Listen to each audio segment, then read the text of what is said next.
part of the reason Zach and I put on this event and invite such talented people like Neil and the other readers who are going to be coming up is so that we can sneak ourselves in and read our own work, too. So with that said, I'm going to let Zach come up and read something of his.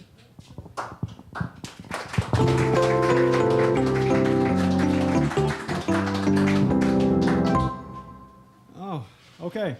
Neil, thank you. That was fabulous. I heard the story before, so I was anticipating its fabulousness, but I'd never seen it with the projector before.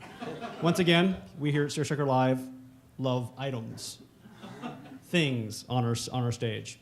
I'm going to do something, a little segment here called Zach Does a Writing Assignment. These are actual writing assignments that I've been given over my life as a writer that I have done. And this one, the writing assignment was that I had to write a review of a novel that does not exist. How that works is that's originally an idea from Jorge Luis Borges, who is a postmodern author. If you don't know postmodernism, you're probably not my friend. And so, owing to that, I decided to follow in his footsteps and be crazily postmodern, and this is my very brief review of a novel that does not exist. At its heart, Zach Powers' new novel is a love story. From the first page, we become aware of the unnamed narrator's infatuation. He woos and he swoons and proclaims to every character he encounters his unquenchable desire. What is unusual is that the object of his desire does not exist within the text. The object of his desire is, in fact, you. Not the you reading the novel, but the you, right now, reading this review. The novel presupposes its own reception, and in an even bolder move, presupposes the nature of the reader, ascribing to her the qualities that the narrator would seek in a partner.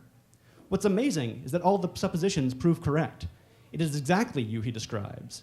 The particular way you smile, the exact pattern of creases around your eyes. Beyond physicality, the narrator knows your wants and your fears. And as he speaks to you, though you are not in the book and he is speaking always to empty rooms, he addresses an innermost you hardly recognize, even yourself.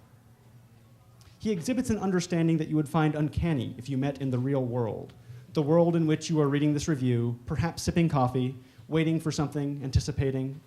A more trivial reviewer might use the term soulmate. But can a piece of paper, the page of a book, especially one removed from you also by another sheet of paper, this review, be possessed of a soul? Can you love the narrator back? I cannot say, but this narrator is left unnamed for a reason. He is a thinly veiled version of the author. Powers is the one calling from the pages of the novel, through my page, to you. You might even feel his caress right now.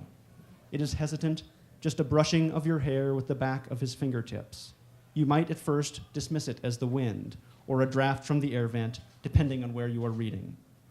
But it is Powers, reaching a hand through the intermediary of my text, to show you, in a way more clearly than his words, how he feels.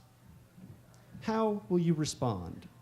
The novel, at first, seems to hinge on the answer to this question. It makes the work somewhat unsatisfying, because the answer can never be known within the text itself.